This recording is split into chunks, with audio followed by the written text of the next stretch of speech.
Hello everyone, welcome to Anu's academy. स्वागत करता हूं आप सभी का। आशा करता हूं दोस्तों आप सभी स्वस्थ होंगे, एक अच्छी हेल्थ के साथ होंगे। मैं हूं सागर सेना, आपका साइंस एजुकेटर। जैसा मैंने आपको बताया था कि we have started a crash course series for upcoming board exams, जहां पर हम टारगेट कर रहे हैं उन सभी चैप्टर्स को साइंस के जो कि आपके एग्जाम्स में आने वाले हैं। ऑलरेडी अगर साइंस के चैप्टर्स की बात करी जाए तो केमिस्ट्री के 2 चैप्टर्स ऑलरेडी मैंने कंप्लीट करवा दिए हैं। First was chemical reaction and equation, complete revision इसी प्लेटफॉर्म पर हो चुका है। बच्चा अगर आपने नहीं देखा है तो वो वीडियोस देखो, जाकर के देखो। काफी अच्छे तरीके से कंटेंट वहां पर डिस्कस किया गया है। क्वेश्चंस आपको बताए गए हैं कि किस प्रकार से क्वेश्चंस आपके अपकमिंग बोर्ड एग्जाम्स में आपको देखने को मिलने वाले हैं। देखो यार, इस बार थोड़ा सा पैटर्न चेंज है, जैसा आपको सीबीएसई ने भी अलॉट कर दिया था सिलेबस के अकॉर्डिंग। और आपका जो एमसीक्यूज फॉर्म में इस बार आपका एग्जाम्स होने वाले हैं वो थोड़ा सा टिपिकल हो सकता है, क्योंकि जस्ट बिकॉज थ्योरेटिकल पोर्शन में आप कहीं ना कहीं आंसर राइटिंग कर सकते हो, लेकिन एमसीक्यूज में थोड़ा सा प्रॉब्लम है कि अगर आपको आंसर नहीं आता तो वहां पर क्या है, काम खत्म। ठीक है, तो इसीलिए थ्योरेटिकल पोर्शन के साथ साथ मैं रिवीजन करवाते जा रहा हूं। यहां से आप अपना बेस स्ट्रॉन्ग करो और उसके बाद क्वेश्चंस की प्रैक्टिस करो, क्वेश्चंस लगाओ। इन सभी की पीडीएफ के लिए आप टेलीग्राम चैनल ज्वाइन कर सकते हो, और टेलीग्राम पे ही मैं सारी पीडीएफ अपलोड कर देता हूं। उनसे आप क्वेश्चंस की प्रैक्टिस करो। ये एक तरीके से वन शॉट वीडियोस हैं, वन शॉट नोट्स हैं आपके लिए, जो कि आप अपकमिंग बोर्ड एग्जाम्स में याद कर सकते हो। इतना याद कर लोगे, इतना अगर पढ़ सकते हो आप, इतना पढ़ लो, आपके आराम से जबरदस्त मार्क्स आपके एग्जाम्स में जरूर आने वाले हैं। प्लेटफॉर्म बहुत सारे हैं, लेकिन आपको जो कंटेंट की कमी आपको दिखाई देती है, क्योंकि आज के टाइम पे क्या है, YouTube is just like entertainment. Educational content अगर आप देखोगे तो आधे घंटे 1 घंटे की वीडियोस में आपको 15 मिनट का कंटेंट मिलता है, जबकि यहां पर ऐसा कुछ भी नहीं है। I am providing full on content videos on this particular platform. तो अगर कंटेंट के लिए आप नए हो, सब्सक्राइब कर लेना, सबसे पहले बेल नोटिफिकेशन को ऑन कर लेना, सो दैट अपकमिंग वीडियोस की नोटिफिकेशन आपको मिलती रहे। आप कोई भी वीडियो मिस मत करो एज ऑफ नाउ, क्योंकि बोर्ड में आपको इस बार जबरदस्त तैयारी करनी ही पड़ेगी। टर्म 2 के लिए भी हम लोग जबरदस्त तरीके से तैयारी करेंगे। थ्योरेटिकल क्लासेस उसकी स्टार्ट हो जाएंगी, बोर्ड एग्जाम्स खत्म हो इसके बाद। ओके, मैथ्स की भी यहाँ पर क्लासेस स्टार्ट हो चुके हैं, तो वो भी आप देख सकते हो। एमसीक्यूज यहाँ पर डिस्कस हो रहे हैं, रेगुलर वीडियोस यहाँ पर अपलोड होते जा रहे हैं, तो उनसे आप अपना ज्यादा से ज्यादा बेनिफिट उठाओ यार। ठीक है, क्योंकि आपके अपकमिंग बोर्ड एग्जाम्स के लिए ये सभी प्रिपरेशन यहाँ पर करी जा रही है। हम सभी मेहनत कर रहे हैं, आप भी मेहनत करो, अच्छा जरूर स्कोर कर पाओगे। ओके, देखो 2 चैप्टर्स मैंने ऑलरेडी कंप्लीट करवा दिए, जैसे मैंने बताया था, chemical reaction and equations and acid basis and salt. Complete video की रिवीजन हो चुकी है। ये है अपना 3rd chapter, metals and non metals. आज पहला पार्ट है, और इसमें हम लोग मेटल्स एंड नॉन मेटल्स के जो भी सिलेबस के अकॉर्डिंग आपका सिलेबस जो है, जो फॉर्मेट है इस बार का, वो हम यहाँ पर डिस्कस करेंगे थ्योरेटिकल सेक्शन में। और उसके बाद जबरदस्त तरीके बहुत सारे क्वेश्चन हम यहाँ पर करने वाले हैं। देखो यार, आपको अप्रोच सीखनी है। ठीक है, मैं आपको ये नहीं बता रहा कि यही क्वेश्चन आपके एग्जाम्स में दिख जाएंगे, लेकिन इतने सारे क्वेश्चंस की आप प्रैक्टिस कर लो कि आपके अपकमिंग बोर्ड एग्जाम्स में आपको क्वेश्चंस डायरेक्ट देखने को मिल जाए। मैंने ऑलरेडी अगर बात करी जाए पर्टिकुलर चैप्टर से, तो मैंने ऑलमोस्ट 50+ क्वेश्चंस करवा रखे हैं हर एक चैप्टर से। लास्ट में मैं आपको वन शॉट वीडियोस भी दूंगा, जिसमें मोर देन 50-100 क्वेश्चंस हम लोग करेंगे साथ में। तो इतने क्वेश्चंस कर लेंगे यार कि कोई भी क्वेश्चन कहीं से भी आ जाए, अपन फाड़ के आएंगे, पेपर फोड़ के आएंगे अच्छे तरीके से। ठीक है, स्कोरिंग की बात करी जाए तो हमेशा टारगेट बनाओ, 90% से ऊपर की स्कोरिंग जरूर लेकर के आना। यार मैंने खुद स्कोर करा है, आप भी स्कोर सकते हैं। बहुत सारे बच्चे टॉपर्स स्कोर करते हैं, सभी स्कोर कर सकते हैं। मेहनत करो उस तरीके से, आराम से जबरदस्त तरीके से हो जाएगा। ओके, अब देखो यार, सबसे पहले तो आज ये फर्स्ट पार्ट है, तो वीडियो पूरा एंड तक देखो, लाइक कर देना, शेयर कर देना सभी के साथ।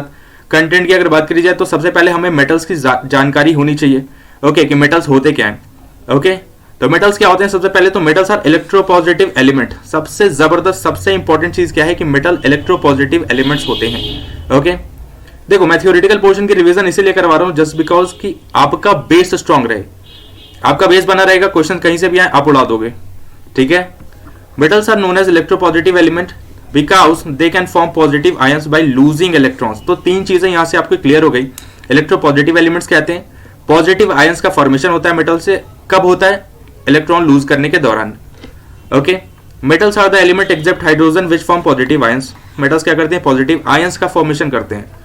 ओके, उदाहरण के तौर पर एल्यूमिनियम, आयरन, कॉपर, जिंक, बहुत अलग अलग प्रकार के मेटल्स हो सकते हैं। देखो अगर बात करी जाए as of now 118 element as of now हमारे नोन हैं, जिनके बारे में हमारे पास जानकारी है। जिनमें से बात करी जाए तो ज्यादातर जो हैं वो मेटल्स हैं, कुछ नॉन मेटल्स हैं, और बहुत ही कम मात्रा में आपको मेटलॉइड्स देखने को मिलते हैं। ओके, यहां से आपको जबरदस्त क्वेश्चन, ये एक डायरेक्ट आपको एग्जाम में देखने को मिल सकता है कि most abundant metal in the earth crust is aluminium. Okay, तो which is the most abundant metal in the earth crust? Aluminium. कितना कंपोजिशन है? तो 7% कंपोजिशन अर्थ क्रस्ट में इसमें प्रेजेंट होता है। सेकंड मोस्ट अबंडेंट, इसको भी आपको याद कर लेना है, तो ये अपना होता है आयरन। यानी कि आयरन क्या है? सेकंड मोस्ट अबंडेंट मेटल है हमारे अर्थ क्रस्ट पे। 4% मात्रा में अर्थ क्रस्ट के आयरन प्रेजेंट होता है। तो ये मेटल्स के बारे में इंपॉर्टेंट जानकारी थी। नेक्स्ट, नॉन मेटल्स क्या होते हैं? इलेक्ट्रोनेगेटिव एलिमेंट्स क्या होते हैं? सबसे पहली बात, non metals are electronegative elements होते हैं। किस प्रकार का आयंस फॉर्म करते हैं? नेगेटिव आयंस, इलेक्ट्रॉन्स को गेन करने का काम करते हैं। ओके, तो ये 3 चीज यहां से क्लियर हो गई। नॉन मेटल्स क्या होते हैं? इलेक्ट्रोनेगेटिव एलिमेंट्स होते हैं, नेगेटिव आयंस का फॉर्मेशन करते हैं और साथ साथ में इलेक्ट्रॉन्स को गेन करने के दौरान ये नेगेटिव आयंस का फॉर्मेशन यहां से कर पाते हैं। नॉन मेटल्स क्या होते हैं? नेगेटिव आयंस का फॉर्मेशन, जैसा मैंने आपको बताया यहां पर। एग्जाम्पल की बात करी जाए तो उदाहरण के तौर पर आप carbon, sulphur, silicon, phosphorus, okay, इन सभी को आप याद कर सकते हो। बेसिकली आपको याद भी होंगे। फिर से आपको यहाँ पर एक जबरदस्त क्वेश्चन देखने को मिल रहा है, which is the most abundant non metal in the earth crust? तो that is oxygen only. Okay, तो ऑक्सीजन क्या है? 50% अर्थ क्रस्ट का जो है वो ऑक्सीजन कंटेन करके रखता है, ये कंस्टिट्यूट करके रखता है। तो अर्थ क्रस्ट की अगर कॉम्पोजिशन की बात करी जाए तो 50% of the non metal is oxygen. Second, अगर इसी बारे में बात करी जाए दोस्तों, यहां पर क्या हो जाएगा? सिलिकॉन। तो सिलिकॉन दूसरे नंबर पे है। 26% मात्रा में अर्थ क्रस्ट का ये क्या होता है? बेसिकली सिलिकॉन प्रेजेंट होता है। तो ये सभी जो भी यहां पर लिखा गया है, ये सभी महत्वपूर्ण है आपके एग्जामिनेशन पॉइंट ऑफ व्यू से। ओके, ठीक है। आगे बात करते हैं यहाँ पर दोस्त फिजिकल प्रॉपर्टीज ऑफ मेटल्स के बारे में, यानी कि मेटल्स की क्या क्या फिजिकल प्रॉपर्टीज होती हैं, उन सभी को हम यहाँ पर देखेंगे। बहुत अच्छे तरीके से कंसेप्ट समझेंगे। कंसेप्ट देखो क्या है। सबसे पहली बात तो मेटल्स क्या होते हैं? मेलेबल होते हैं। मेलेबल कहने का क्या मतलब है? दे can B beaten into thin sheets. Okay, यानी कि मेटल सब्सटेंसेस को हम पीट पीट करके, हैमरिंग करके पतले पतले शीट्स में कन्वर्ट कर सकते हैं, और इस प्रकार की कैरेक्टरिस्टिक्स मेटल्स की ही होती है। डक्टिलिटी, यानी मेटल्स क्या होते हैं? डक्टाइल्स होते हैं। उन्हें हम खींच करके, यानी एक प्रकार से वायर्स में कन्वर्ट कर सकते हैं, can be drawn into wires. Metals are good conductor of heat. Obviously बात है, हमें पता है कि मेटल्स क्या होते हैं? हीट को कंडक्ट करने का काम करते हैं, जिनमें आप सिल्वर याद कर सकते हो। आगे बात करें इलेक्ट्रिसिटी, मेटल्स क्या होते हैं? बहुत ही जबरदस्त तरीके से इलेक्ट्रिसिटी भी कंडक्ट करने का काम करते हैं, और इसमें भी आप सिल्वर याद कर सकते हो, हीट में कॉपर याद कर सकते हो। बहुत अलग अलग प्रकार के मेटल्स जो हैं उनकी कंडक्टिविटी ज्यादातर आपको देखने को मिलती है हीट में, इलेक्ट्रिसिटी में, because metals contain free electrons. ये कंडक्टिविटी का जो रीजन है, the reason is free electrons. Free electrons या फ्री आयंस जिसे हम कहते हैं, जिसे हम क्या कहते हैं? एक प्रकार से चार्ज कैरियर्स। चार्ज कैरियर्स, यही चार्ज कैरियर्स जो होते हैं वो इलेक्ट्रिसिटी कंडक्ट करने का काम करते हैं। मेटल्स क्या होते हैं? लस्टरस होते हैं, because they have shiny appearances. Shiny appearances यानी एक प्रकार से चमकीले पदार्थ होते हैं, चमकीले सब्सटेंसेस होते हैं। Metals are solid at room temperature. तो अब ज्यादातर मेटल्स जो होते हैं they are solid at room temperature. They are not liquid, they are not basically gases, but they are maximum solid at room temperature. Exceptions की अगर बात करी जाए मित्र यहां पर, तो एक्सेप्शंस क्या हो जाते हैं? Sodium and potassium. देखो यार, मैं आपको डायरेक्ट बता रहा हूं, ये प्रिपरेशन है बिल्कुल straight forward exam point of view से। अगर आप इतना कॉन्सेप्ट याद रखते हो तो आपको कोई भी हिला नहीं सकता, आप आराम से एग्जाम फोड़ के आओगे। सोडियम एंड पोटेशियम क्या होते हैं? सॉफ्ट मेटल्स होते हैं, सॉफ्ट मेटल्स। ओके, अब सॉफ्ट मेटल्स इन्हें हम क्यों कहते हैं? जस्ट बिकॉज की we can cut it with a knife. ये ऐसे मेटल्स होते हैं जिन्हें हम चाकू से काट सकते हैं, इनकी डेंसिटी बहुत कम होती है, ये एक प्रकार के सॉफ्ट मेटल्स होते हैं। ओके, आगे बात करेंगे तो ज्यादातर मेटल्स क्या होते हैं? सॉफ्ट नहीं होते, they are hard, they have high density, they are strong. Okay, तो ये कुछ फिजिकल प्रॉपर्टी। आगे बात करेंगे दोस्तों यहाँ पर हम फिजिकल प्रॉपर्टीज नॉन मेटल्स की, यानी physical properties of non metals. अब नॉन मेटल्स की क्या क्या फिजिकल प्रॉपर्टीज हैं उसके बारे में चर्चा करेंगे। Non metals are non malleable. Okay, non metals क्या होते हैं? They can not be converted into thin sheets. उन्हें हम पीट करके, हैमरिंग करने के दौरान थीन शीट्स में कन्वर्ट नहीं कर सकते, वो टूट जाते हैं। ओके, तो वो क्या होते हैं? टूट जाते हैं। ओके, तो टूट जाना एक प्रॉपर्टी होती है नॉन मेटल्स की, और इसी वजह से इन्हें हम ब्रिटल कहते हैं। क्या कहते हैं? ब्रिटल। Okay, brittle, brittleness. तो नॉन मेटल्स की एक स्पेसिफिक प्रॉपर्टीज क्या होगी? Brittleness, they actually break down. Okay, अब देखो ब्रिटलनेस क्या होती है ना, एक बहुत ही स्पेसिफिक प्रॉपर्टी होती है यार, ठीक है। जैसे अगर आपको सब्सटेंस पूछे जाते हैं एक्स और वाई, दो सब्सटेंसेस अगर मैं आपको देता हूं और आपसे पूछता हूं कि इन दोनों में से कौन सा ऐसा सब्सटेंस मेटल होगा, कौन सा नॉन मेटल होगा, आप कैसे बता पाओगे? तो बताने का कहीं ना कहीं एक स्पेसिफिक रीजन है, एक स्पेसिफिक क्राइटेरिया है कि आप उसको क्या कर सकते हो, हैमरिंग कर सकते हो। जो भी पर्टिकुलर सब्सटेंसेस बहुत ही पतली शीट्स में कन्वर्ट होती जाएंगी होती जाएंगी होती जाएंगी, और इस प्रकार से क्या होगा, हम उन्हें लास्ट में बता देंगे कि ये क्या है, मेटल्स है, दूसरा वाला तो टूट जाएगा।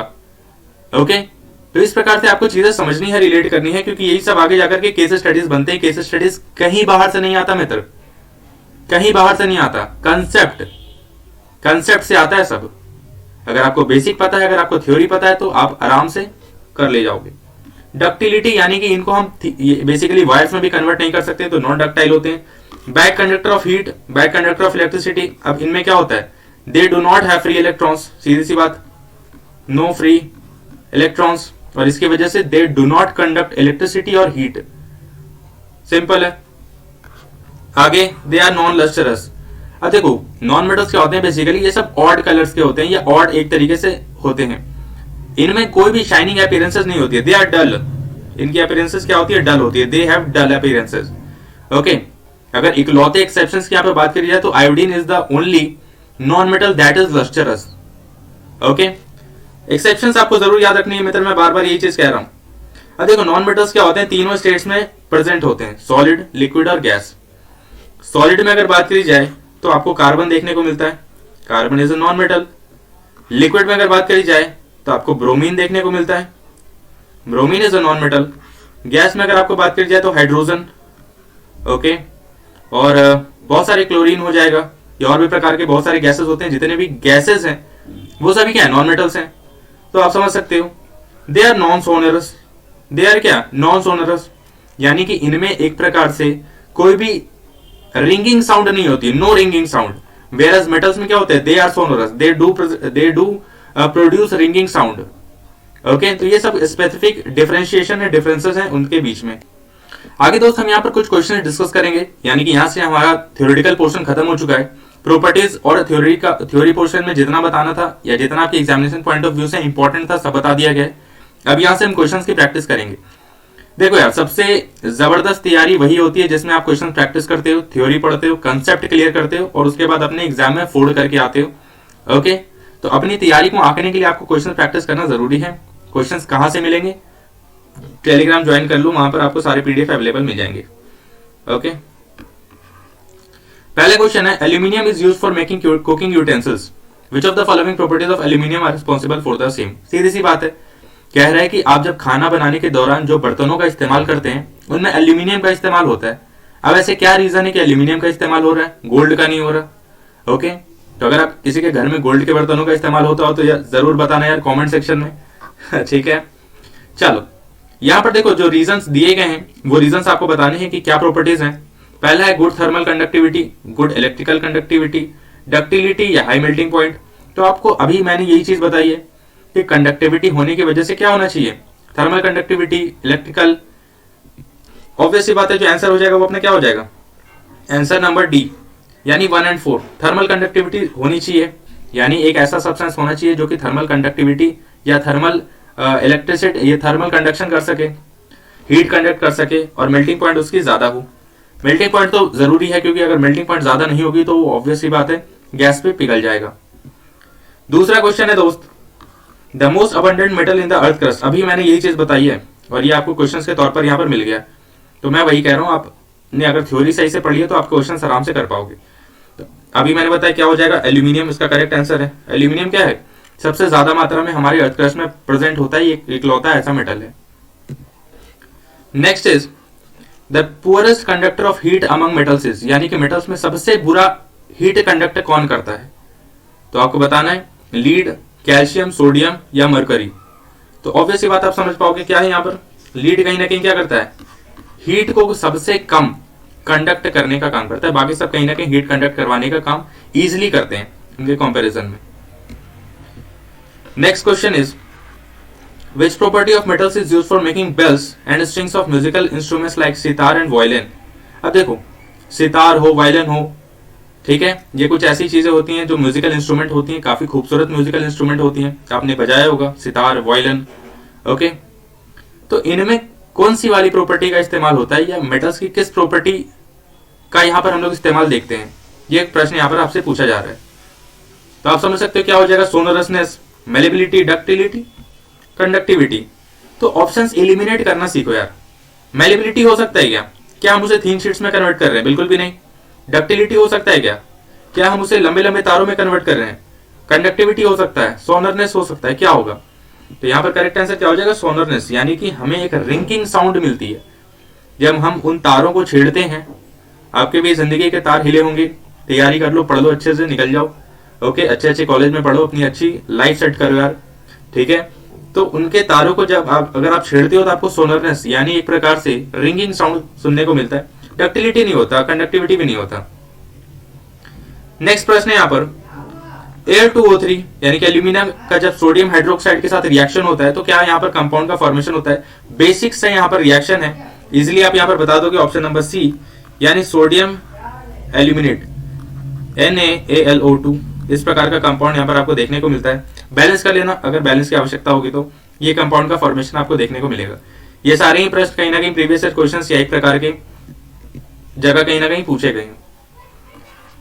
Next question is, which of the following is the correct arrangement of the given metals in ascending order of their reactivity? Zinc, iron, magnesium and sodium. ये चार मेटल्स में आपको इनको अरेंज करना है ना, यानी कि सबसे कम से सबसे ज्यादा। असेंडिंग ऑर्डर, डिसेंडिंग ऑर्डर तो पता होगा, अगर नहीं पता है बता दे रहा हूं। असेंडिंग ऑर्डर का मतलब होता है छोटा से बड़ा, यानी कम से ज्यादा, छोटा से बड़ा मैं लिख देता हूं। और डिसेंडिंग क्या होता है, इसी का उल्टा होता है, यानी बड़ा से छोटा। ये बेसिक चीजें, ये असेंडिंग है और ये डिसेंडिंग है, ठीक है। तो सबसे कम किसका होगा, जिंक, आयरन, मैग्नीशियम, सोडियम, आपको समझना है। तो डी इसमें करेक्ट आंसर हो जाएगा, यानी कि सोडियम क्या होता है, उसके बाद मैग्नीशियम, उसके बाद जिंक और आयरन सबसे ज्यादा क्या होता है, करेक्ट अरेंजमेंट है रिएक्टिविटी के अनुसार। ओके, तो आपको इसको बेसिक चीज है समझ लेना, इसमें कोई बड़ी बात नहीं थी। नेक्स्ट क्वेश्चन नंबर 7 कहता है, विच of the following pairs will give displacement reaction? Displacement reaction कहां पे पढ़ा था, केमिकल रिएक्शन एंड इक्वेशन वाले चैप्टर में हम लोगों ने पढ़ा था डिस्प्लेसमेंट रिएक्शंस क्या होते हैं। अब आप इन पर्टिकुलर रिएक्शंस को देख सकते हो, रिएक्टेंट्स के अनुसार आप देख करके इनको जज करो। ओके, मैंने वहां पर एक्टिविटी सीरीज बताई थी, इस पर्टिकुलर चैप्टर में मैं आपको एक्टिविटी सीरीज कंप्लीट पढ़ाऊंगा। कल वाले वीडियो में आपको मिल जाएगा कि एक्टिविटी सीरीज क्या होते हैं, डिटेल में पढ़ जरूर लेना, क्योंकि उससे आपको डायरेक्ट केमिकल रिएक्शन में क्वेश्चन देखने को मिलेगा कि कौन सा डिस्प्लेस करेगा, कौन सा नहीं करेगा, ये सब रिएक्टिविटी सीरीज के अनुसार ही होता है। ओके, देखो यार, जिस बंदे ने खुद अच्छा स्कोर कर रखा है वही आपको तैयारी बता सकता है कि किस किस प्रकार से आपके रास्ते क्या हैं कि आप अच्छा स्कोर कर पाओ। वरना आज के टाइम पे 75 यूट्यूब चैनल्स हैं, 75 लोग हैं जो कि आपको पढ़ा रहे हैं, ठीक है। आपको चुनना है कि बेहतर कौन है, ठीक है, आपको चुनना है यू। अब देखो यहां पर सबसे इंपॉर्टेंट क्या हो जाएगा, सिल्वर नाइट्रेट, यानी सिल्वर नाइट्रेट सॉल्यूशन जब कॉपर मेटल के साथ रिएक्ट करता है तो यहाँ पर कहीं ना कहीं डिस्प्लेसमेंट रिएक्शन आपको देखने को मिलता है। देखो, अगर तुम ऑप्शन एलिमिनेट करने के लिए भी सोचोगे तो FeSO4, ठीक है, अगर FeSO4 और कॉपर की अगर बात करी जाए तो क्या कॉपर का भी FeSO4 यानी कि आयरन को डिस्प्लेस कर सकता है क्या? इतनी ताकत है इसमें? नहीं है। कॉपर क्या है, रिएक्टिविटी सीरीज में बहुत नीचे है, आयरन तो काफी ऊपर है। कॉपर सल्फेट सिल्वर मेटल को, अगर कॉपर सल्फेट की बात करी जाए सिल्वर मेटल के लिए, बिल्कुल भी नहीं कर पाएगा। Sodium chloride copper metal, copper नहीं कर पाएगा सोडियम को, क्योंकि ये सब क्या है, कहीं ना कहीं रिएक्टिविटी सीरीज के अनुसार डिस्प्लेसमेंट होते हैं। ऊपर से नीचे आओगे और नीचे से ऊपर आओगे, मैं कल उसको डिटेल में यहाँ पर बात करूंगा, कंप्लीट यहाँ पर हम लोग पढ़ेंगे।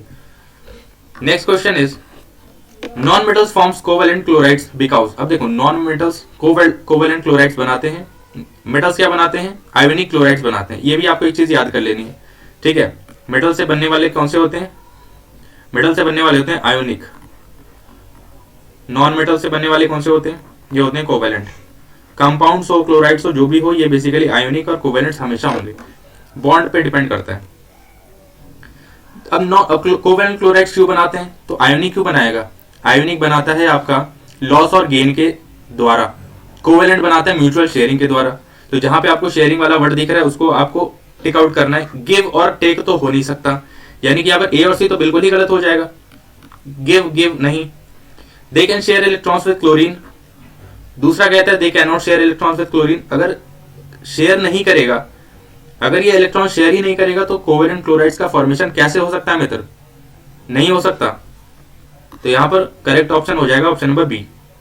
जहां पे भी आपको शेयरिंग वाले शब्द दिखाई देते हैं, म्यूचुअल शेयरिंग दिखाई देती है, कोवेलेंट वाले रिलेशन उससे ही होंगे, बाकी ऑप्शंस आप डायरेक्ट काट देना, कोई मतलब नहीं है। Next question is question number 9, which of the following oxides of iron would be obtained on prolonged reaction of iron with steam? सीधी सी बात है, वही आपसे पूछा जा रहा है जब मैंने ऑक्सीडेशन में आपको पढ़ाया था। क्या हो जाएगा? Fe3O4। यानी कि जब आप पर्टिकुलरली आयरन का रिएक्शन करवाते हैं ऑक्सीजन के साथ तो आपको कहीं ना कहीं Fe3O4 फेरिक ऑक्साइड आपको देखने को मिलता है। बहुत ही बेसिक सा यहाँ पर एक रिएक्शन था। अब देखो मैं इसको थोड़ा सा यहाँ पर इरेज कर देता हूं जी। Which of the following are not ionic compounds? Question बहुत ही महत्वपूर्ण है। कौन से ऐसे कंपाउंड्स है जो कि आयोनिक नहीं है? जो कि कंसेप्ट मैंने अभी बताया उसी के अनुसार आप बता सकते हो। क्या KCl आयोनिक नहीं है? बिल्कुल है। HCl आयोनिक नहीं है? बिल्कुल है। सोडियम क्लोराइड आयोनिक नहीं है? बिल्कुल है। तो इनमें से कौन से ऐसे होंगे जो कि आयोनिक नहीं है? आपको बताने हैं। तो आपको सोचना पड़ेगा इनमें, क्योंकि कंफ्यूजिंग थोड़े से ऑप्शंस मैंने दिए हैं यहाँ पर। तो क्या हो जाएगा ऑप्शन नंबर बी 2 and 3, यानी HCl और CCl4। ये दोनों क्या है? ये दोनों आयोनिक कंपाउंड्स नहीं होते हैं। ये क्या है? ऑर्गेनिक कंपाउंड है बेसिकली, ठीक है। आयोनिक और HCl भी क्या होता है? ये कोवेलेंट कंपाउंड है बेसिकली।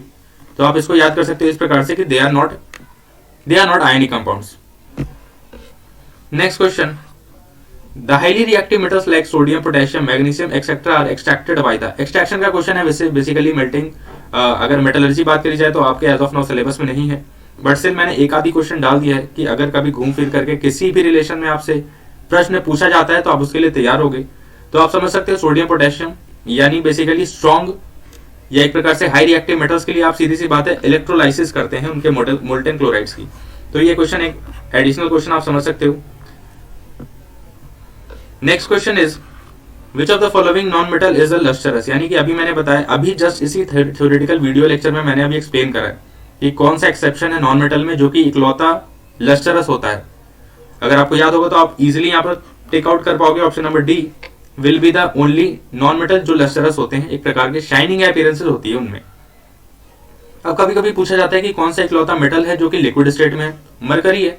एक्सेप्शंस के लिए भी मैं आपको एक पर्टिकुलर शॉर्ट वीडियो में आपको बना दूंगा जिसमें सारे एक्सेप्शंस होंगे, वो आप एग्जाम में पढ़ के जा सकते हो। Next is example of amphoteric oxide. Okay, तो आपको एक चीज और यहां पर समझनी है कि अगर मेटल्स ऑक्सीजन के साथ रिएक्ट करते हैं या नॉन मेटल्स ऑक्सीजन के साथ रिएक्ट करते हैं, मेटल ऑक्सीजन या non metal oxides. Metal oxides क्या होते हैं? बेसिक नेचर के। Non metal oxides acidic nature के। और कुछ ऐसे ऑक्साइड्स होते हैं जिनमें दोनों की कैरेक्टरिस्टिक्स आपको समान रूप से देखने को मिलती है, और इस प्रकार के ऑक्साइड्स को हम एम्फोटेरिक ऑक्साइड्स कहते हैं। सीधी सी बात है, डायरेक्ट आप यहाँ पर टेक आउट करोगे, कौन सा हो जाएगा? ऑप्शन नंबर सी, ठीक है। Al2O3 is the direct amphoteric oxides. Zinc के भी अगर कंपाउंड है तो वो भी एक प्रकार के एम्फोटेरिक ऑक्साइड्स होते हैं। Next question is which one among the following is an acidic oxide? वही क्वेश्चन रिपीट हो चुका है। क्वेश्चन यहाँ पर आपको समझना है एसिडिक कौन सा होगा, तो मैंने वही चीज आपको बता दी। जो कि नॉन मेटल वाला ऑक्साइड होगा वो यहाँ पर क्या हो जाएगा? Non metal oxide is acidic in nature, या एसिडिक ऑक्साइड्स होते हैं, इसीलिए मैंने थ्योरेटिकल पोर्शन आपको पढ़ाया है या आपको बताया। Next is an element X is soft and can be cut with a knife. This is very reactive to air and cannot be kept open in air. It reacts vigorously with water. Identify the element from the following. इतनी ज्यादा जानकारी किसी भी statement में अगर दी जाए तो आप इजीली उनको समझ सकते हो, जज कर सकते हो कि कौन सा एलिमेंट हो सकता है। देखो वर्ड्स पकड़ो, X क्या है? सॉफ्ट है। कट विथ ए नाइफ, सीधी सी बात है, दो ही अपने पास ऐसे मेटल्स हैं, एलिमेंट्स हैं जो कि जिन्हें हम चाकू से काट सकते हैं और सॉफ्ट मेटल्स भी हैं। वो सोडियम होगा या तो पोटेशियम होगा, ठीक है, बात समझना। सोडियम होगा या तो पोटेशियम होगा। अब आपको इनमें समझना ये कि बहुत ही ज्यादा क्या कह रहा है, नेक्स्ट कहता है very reactive, can not be kept open in air. ये भी बात सही है। सोडियम एंड पोटेशियम को हम कहां रखते हैं? केरोसिन ऑयल के अंदर। यहां पर ऑप्शंस के अनुसार आपको समझना है क्या हो जाएगा। मैग्नीशियम है क्या? सोडियम है क्या? फास्फोरस है क्या? कैल्शियम है क्या? इजीली आप जज कर सकते हैं कौन सा हो जाएगा। सोडियम। मैग्नीशियम तो नहीं है, फास्फोरस तो नॉन मेटल है, कैल्शियम भी नहीं हो पाएगा। Sodium is the correct answer. बात आ रही समझ में कि आपको रिलेट कैसे करना है। अब देखो यार, यहाँ पर फिल इन द ब्लैंक्स के भी मैंने क्वेश्चन डाले क्योंकि पैटर्न के अनुसार आपके क्वेश्चंस ये भी कहीं ना कहीं पूछे जा सकते हैं। ऐसा नॉन मेटल जो कि लस्टरस हो, अभी बताए। Metal which Burns in air with a dazzling white flame, chapter number 1 में पढ़ा रखा है इस चीज के बारे में। ओके, ये क्या होते हैं? शुरुआती चैप्टर इस प्रकार से होता है। Metals above hydrogen in the activity series can displace, किस चीज को डिस्प्लेस करता है वो बताना है। Blanks is an allotrope of carbon and is the hardest natural substance. Metals which are so soft and they can be cut with a knife are metal oxides and dissolve in water to form alkalis। बहुत ही basic से question है, बताता हूं मैं। Non metal which is lustrous, सीधी सी बात है, अभी मैंने आपको बताई। ये क्या हो जाएगा? आयोडीन हो जाएगा। ओके, आंसर्स हैं यहाँ पर, आयोडीन हो जाएगा। नेक्स्ट क्या है? मैग्नीशियम। इकलौता ऐसा मेटल है जो कि कहीं ना कहीं रिबन के फॉर्म में आपने पढ़ा होगा केमिकल रिएक्शन की। मैग्नीशियम रिबन क्या होता है? ऑक्सीजन के प्रेजेंस में या हवा के कांटेक्ट में आने के दौरान वो जलना स्टार्ट करता है। It start burning with a dazzling white flame, और अपने को white powder as a product देखने को मिलता है। नेक्स्ट क्या होता है? मेटल्स क्या करते हैं? हाइड्रोजन से अबव वाले मेटल्स ज्यादा रिएक्टिव है हाइड्रोजन से, तो वो हाइड्रोजन को डाइल्यूट एसिड से रिमूव करने का काम करते हैं। दे easily displace hydrogen from dilute acids. Okay, next is which is the hardest natural substance. ये सब शब्द आप जहां पे भी देखो आप डायरेक्ट टेक आउट कर सकते हो। डायमंड हो जाएगा। ओके, डायमंड क्या है? हार्डेस्ट नेचुरल सब्सटेंस है, hardest. Next is metals which are so soft that they can be cut with a knife, अभी बताया था, sodium, potassium. Okay, next is, अब इसी के, अब देखो जो डिसॉल्व होगा वही तो अल्कलीज बनाएगा। मैंने पढ़ाया था एसिड बेसिस में भी कि ज्यादातर मेटल ऑक्साइड्स डिसॉल्व नहीं होते वाटर में, बट कुछ ऐसे मेटल ऑक्साइड्स हैं जो कि वाटर में डिसॉल्व होते हैं, एंड उनके नाम क्या है यहाँ पर? सोडियम ऑक्साइड हो जाएगा, पोटेशियम ऑक्साइड हो जाएगा, आप समझ सकते हो। ओके, तो ये यहाँ पर इंपॉर्टेंट, यहाँ पर फिल इन द ब्लैंक्स थे, फिलअप थे। सभी आपका रिवीजन होते जा रहा है, हर एक चैप्टर आपका रिवीजन होते जा रहा है इन पर्टिकुलर क्वेश्चन से। क्वेश्चन अगर आप समझोगे तो आपके हिसाब से क्वेश्चन हर एक चैप्टर से आपकी रिवीजन होती जा रही है। अब देखो, ये काफी एक अलग आपके लिए ट्रेंड है, एक अलग आपके लिए थोड़ा सा पैटर्न है, जिसमें आपको पैसेज के अनुसार क्वेश्चंस की यहाँ पर आंसर करने हैं। ओके, एक पैसेज आपको दिया जाता है जिनमें से कुछ क्वेश्चंस आपसे पूछे जाते हैं, उनके अनुसार आपको अपने प्रश्नों के सही उत्तर देने होते हैं। अब सबसे पहले तो जरूरी है कि आप इस पर्टिकुलर पूरे एग्जाम में भी आपको पूरा पैराग्राफ पैसेज जरूर पढ़ना है। उसके पढ़े बिना आपको आंसर नहीं देना है, क्योंकि हो सकता है पैसेज में कुछ अलग चीज दी गई हो और उसके अनुसार आंसर्स में कुछ ना कुछ भिन्नता देखने को मिल सकती है। पैसेज पूरा पढ़ो। मैं भी आपको यहाँ पर पढ़ करके बताता हूँ क्या कहा जा रहा है। On the basis of reactivity, different metals like oxygen, water and acids as well as displacement reaction, the metals have arranged in the decreasing order of their reactivities. This arrangement is known as activity series or reactivity series. किस चीज के बारे में? कि ये पूरा passage जो है वो रिएक्टिविटी सीरीज के बारे में है। फर्स्ट पैराग्राफ से कहीं ना कहीं इंडिकेशन मिल चुका है। बेसिस की बात करी जाए रिएक्टिविटी सीरीज की, तो tendency of atom to lose electron, ठीक है। If a metal can lose electrons easily to form positive ions, it will react readily with another substance, therefore it will be a reactive metal. बहुत सही बात है। On the other hand, if a metal loses electrons less rapidly to form a positive ion, it will react slowly with another substance, therefore such a metal will be less reactive। देखो, ये पूरा passage जो है वो reactivity series के ऊपर पूरा based है। फर्स्ट जो पैराग्राफ है उसमें आपको रिएक्टिविटी सीरीज की डेफिनेशन बताई गई है कि रिएक्टिविटी सीरीज क्या होते हैं। नेक्स्ट पैराग्राफ में आपको बेसिस बताए गए हैं और रीजन बताया गया कि किस प्रकार से आप मेटल्स को स्ट्रॉन्ग या एक प्रकार से हाई रिएक्टिव और लेस रिएक्टिव कंसिडर करते हो। जो मेटल इजीली इलेक्ट्रॉन्स लूज कर रहा है वही क्या हो जाएगा? रिएक्टिव मेटल है, मोर रिएक्टिव मेटल है। एंड जो मेटल्स इलेक्ट्रॉन्स को थोड़ा एक तरीके से कम समय में या एक तरीके से बहुत ही ज्यादा समय में एक तरीके से लूज करेंगे, टेंडेंसी उनकी कम रहेगी, स्लोली करेंगे, वो क्या होते हैं? लेस रिएक्टिव होते हैं। अब देखो, प्रश्न यहाँ पर पूछा जा रहा है, विच of the following metals is less reactive than hydrogen. तो एक्टिविटी अगर सीरीज आपने पढ़ी होगी, अगर आपको याद होगा तो आप इजिली मार्क कर सकते हो। इनमें से 4 आपको यहाँ पर दिखाई दे पा रहे होंगे। आपको बताना है कि इनमें से ऐसे कौन से मेटल्स हैं जो कि हाइड्रोजन से भी कम रिएक्टिव है। तो आप यहाँ पर सोचने की कोशिश करो, जिंक कर सकता है क्या? जिंक बिल्कुल भी नहीं, मैग्नीशियम बिल्कुल भी नहीं, लीड बिल्कुल भी नहीं। इकलौता ऑप्शन क्या बचा यहाँ पर? और कॉपर। जिंक तो क्या है? ज्यादा रिएक्टिव है ना हाइड्रोजन से। मैग्नीशियम क्या है? ज्यादा रिएक्टिव है। लीड क्या है? ज्यादा रिएक्टिव है। तो ये तो बिल्कुल हो ही नहीं सकता। नेक्स्ट देखो, दूसरा प्रश्न यहाँ पर कहता है कि विच of the following metals is more reactive than hydrogen. Okay, option यहाँ पर है mercury, platinum, iron and gold. देखो ऑप्शंस मैंने यहाँ पर कुछ इस प्रकार से ही रखे हैं कि अगर आप ऑप्शंस भी देख करके अगर रिवीजन करोगे तो आपका रिएक्टिविटी सीरीज का मैक्सिमम पोर्शन कवर अप हो जाएगा, रिवीजन हो जाएगा। स्टिल मैं थ्योरेटिकल पोर्शन में डिस्कस करूंगा, थोड़ा बहुत डिस्कस करूंगा उसके बारे में भी। मरकरी, प्लैटिनम, गोल्ड ये सभी क्या है, कहीं ना कहीं हाइड्रोजन से लेस रिएक्टिव है। आपको मोर वाले बताने हैं तो यहाँ पर करेक्ट उत्तर क्या हो जाएगा, आयरन हो जाएगा। आयरन क्या है, इकलौता यहाँ पर इकलौता एक ऐसा सब्सटेंस है जो कि मोर रिएक्टिव है हाइड्रोजन से। मरकरी, प्लैटिनम, गोल्ड ये तो नीचे है ना, रिएक्टिविटी सीरीज दो क्या होती है, हाइड्रोजन से ऊपर कुछ एलिमेंट्स होते हैं, हाइड्रोजन से नीचे कुछ एलिमेंट्स होते हैं, और हाइड्रोजन एक बॉर्डर लाइन है। हाइड्रोजन से ऊपर वाले हाइड्रोजन से मोर रिएक्टिव है, हाइड्रोजन से नीचे वाले हाइड्रोजन से लेस रिएक्टिव है। नेक्स्ट वही है, पैसेज हमने पढ़ रखा है ऑलरेडी। क्वेश्चन नंबर 3 है, विच of the following metals reacts vigorously with oxygen. इनमें से कौन से ऐसे मेटल्स हैं जो जिनका रिएक्शन ऑक्सीजन के साथ वेरी विगरसली होता है, बहुत ज्यादा तीव्रता पूर्वक होता है। क्या हो जाएगा, सोडियम। देखो विगरसली वर्ड जो है ना वो कहीं ना कहीं सोडियम और पोटेशियम के लिए इस्तेमाल ज्यादातर होते हैं, बट ये एक इंडिकेशन नहीं है कि हर जगह विगरस का मतलब सोडियम ही होगा। ये एक तरीके से क्या है, ट्रिक है समझने के लिए कि हाँ विगरसली का मतलब कहीं ना कहीं रिलेशन सोडियम से हो सकता है। Okay, next question is which of the following represents the correct order of reactivity for the given metal. आपको ऑर्डर बताना है सबसे पहली बात। तो अगर रिएक्टिविटी सीरीज आपने पढ़ रखी है आप इजीली बता दोगे। यहाँ पर करेक्ट उत्तर क्या हो जाता है, सोडियम होता है, फिर मैग्नीशियम, एल्यूमिनियम, कॉपर उससे कम, कॉपर से ज्यादा एल्यूमिनियम, एल्यूमिनियम से ज्यादा मैग्नीशियम, मैग्नीशियम से ज्यादा सोडियम। एक्चुअली स्टार्ट ही पोटेशियम से होता है और उसके बाद सोडियम, इस प्रकार से सीरीज पूरी चलती है। नेक्स्ट क्वेश्चन नंबर 5 कहता है, hydrogen gas is not evolve when a metal reacts with nitric acid, it is because HNO is a strong oxidizing agent.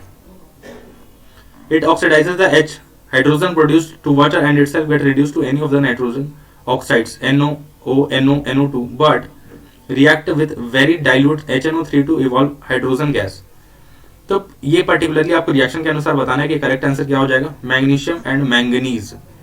Magnesium and manganese जो होते हैं वो एक प्रकार से HNO3 यानी जिसे हम नाइट्रिक एसिड कहते हैं उनके साथ रिएक्ट करके हाइड्रोजन गैस का इवॉल्वमेंट आपको देखने को मिलता है। तो ये केमिकल रिएक्शन है, डायरेक्ट आप इनको याद करने की कोशिश कर सकते हो। नेक्स्ट देखो असर्शन एंड रीजन के क्वेश्चन। इस पूरे वीडियो लेक्चर में सबसे बेहतर चीज आपके लिए ये है कि आपको हर एक प्रकार के क्वेश्चन यहाँ पर आपको देखने को मिल जाएंगे। क्या अप्रोच लगाई जा सकती है उनको भी मैं आपको यहाँ पर बताते चल रहा हूँ। असर्शन का स्टेटमेंट क्या है, अब असर्शन रीजन में क्या होता है कि आपको दो स्टेटमेंट्स दिए जाते हैं। सबसे पहली बात, उन स्टेटमेंट्स को आपको ध्यान से पढ़ना है, समझना है। सबसे पहली चीज आपको क्लैरिफाई करनी है कि कौन सा स्टेटमेंट ट्रू है, कौन सा स्टेटमेंट फॉल्स है। क्या दोनों ही स्टेटमेंट ट्रू है? अगर दोनों ही स्टेटमेंट ट्रू है तो आपको क्या करना है, फिर ये देखना है कि क्या दोनों जो स्टेटमेंट्स हैं उनमें कोई भी रिलेशन है। अगर दोनों में रिलेशन आपको स्थापित दिखाई दे रहा है या एक प्रकार से रिलेशन आपको दिखाई दे पा रहे हैं तो आप स्ट्रेट फॉरवर्ड ऑप्शंस मार्क करने चले जाना। ठीक है, असर्शन का स्टेटमेंट है दोस्त, metals like sodium, potassium, calcium and magnesium are never found in their free state in nature. अच्छा पता होगा आपको। रीजन कहता है metals are very reactive elements so it combines with other non-metals to complete its octet. ठीक है, ये चीजें आपको पता होगी। नेक्स्ट कहता है metals like sodium, potassium are never found in their free state in nature. ये दोबारा से रिपीट हो गया, इसको आप कट कर लो। ठीक है, अब ऑप्शन से यहाँ पर आपको बताना है असर्शन रीजन सही है, ट्रू है, तो क्या हो जाएगा। देखो दोनों ही स्टेटमेंट क्या है, दोनों ही स्टेटमेंट कहीं ना कहीं सही है और एक प्रकार से क्या रीजन सही एक्सप्लेनेशन दे पा रहा है, इसका दे पा रहा है सही एक्सप्लेनेशन। तो यहाँ पर ऑप्शन नंबर ए जो हो जाएगा वो 101% क्या हो जाएगा, करेक्ट आंसर हो जाएगा। ठीक है, फ्री स्टेट में पाए जाते हैं बेसिकली, बिल्कुल पाए basically are never found in their free state. और मेटल्स क्या होते हैं, बहुत ज्यादा रिएक्टिव एलिमेंट्स होते हैं। नेक्स्ट असर्शन रीजन का स्टेटमेंट कहता है मित्र, hydrogen gas is not evolved when a metal react with nitric acid. तो हाइड्रोजन गैस का इवॉल्वमेंट नहीं होता जबकि आपको नाइट्रिक एसिड के साथ रिएक्शन देखने को मिलता है। ओके, दूसरा कह रहा है nitric acid is a strong oxidising agent. ठीक है, आपको बताना है कि इनमें से क्या क्या चीजें हो जाएंगी तो आप करेक्टली समझ पाओगे। स्टेटमेंट के अनुसार क्या है, दोनों स्टेटमेंट करेक्ट है, ट्रू है। और रीजन क्या एक प्रकार से एक्सप्लेनेशन बता रहा है या एक प्रकार से रीजन दे रहा है कि असर्शन का स्टेटमेंट क्या होगा या क्यों हो रहा। ठीक है, तो मित्र यहाँ पर हम लोगों ने पूरा डिस्कस किया है थ्योरेटिकल पोर्शन और साथ साथ में क्वेश्चंस भी यहाँ पर प्रैक्टिस किए। वीडियो पसंद आ रही है तो लाइक कर देना, शेयर कर देना सभी के साथ, अपने स्कूल में, अपने क्लास ग्रुप में, अपने ट्यूशंस में, अपने घरों में, अपने मित्रों में, सभी के साथ, क्योंकि ये पूरी प्रिपरेशन, ये पूरी तैयारी मेहनत आपके लिए करी जा रही है, आपके बेनिफिट के लिए करी जा रही है, मैक्सिमम बेनिफिट उठा सकते हो। हमसे जुड़ने के लिए आप टेलीग्राम चैनल या चैनल को सब्सक्राइब कर लो, वहां पर आप जुड़ सकते हो। वहां पर ऑलरेडी पीडीएफ सभी के डल रहे हैं, चेक करो जा करके। पढ़ाई अपनी बहुत ही अच्छे तरीके से करते रहना, क्योंकि आपके अपकमिंग बोर्ड एग्जाम्स में बहुत ही जबरदस्त तरीके से मार्क्स लेने की आवश्यकता है। मार्क्स लो अच्छे से, ओके, जरूरी है। देखो यार, बहुत सारे लोग कहेंगे आपको कि मार्क्स क्या ही होते हैं, मार्क्स मैटर नहीं करते। मार्क्स मैटर करते हैं, हर जगह मैटर करते हैं। ये आपको अगर कोई लोग कह भी रहा है या किसी ने बोला भी है, बहुत ही ज्यादा बकवास की बात है। आप इस चीज को याद कर लेना, समझ लेना, ठीक है। कहते हैं ना लोग इस प्रकार से कि you are an unique person, ऐसा नहीं होता हर बार। You are a unique person, you don't need to get good marks, ऐसा नहीं है। जरूरी है अच्छे मार्क्स लाओगे तभी आप कहीं ना कहीं आगे अच्छे प्लेटफॉर्म पे जाओगे, अच्छी अच्छी चीजें आपके लाइफ में होगी। कैरियर के प्रति आपका जो रुझान होगा, आपका जो एक प्रकार से डेडिकेशन होगा, वो बेहतर होगा, ज्यादा होगा। एक डिफरेंस क्रिएट करेगा आपको लोगों के बीच में कि हाँ, कहीं ना कहीं मैं ज्यादा मेहनत कर रहा हूँ, उसकी अकम्पलिशमेंट मुझे मिली है, अचीवमेंट है मेरी। तो ये सब चीज आपको सोचनी है, समझनी है। किसी और की बातों को सुन करके बिल्कुल इस चीज पे रिलाई नहीं कर लेना है कि हाँ, जो चीज कही जा रही है कि मार्क्स मैटर नहीं करते, तो ऐसा होगा। मार्क्स बहुत मैटर करते हैं, आपको आगे पता चलेगा। अभी तो क्लास 10th है बस, ठीक है। तो मिलते हैं दोस्त इसी प्रकार से, इसी मोटिवेशन के साथ, इसी जज्बे के साथ नेक्स्ट वीडियो में। तब तक के लिए जुड़े रहना, स्टे कनेक्टेड।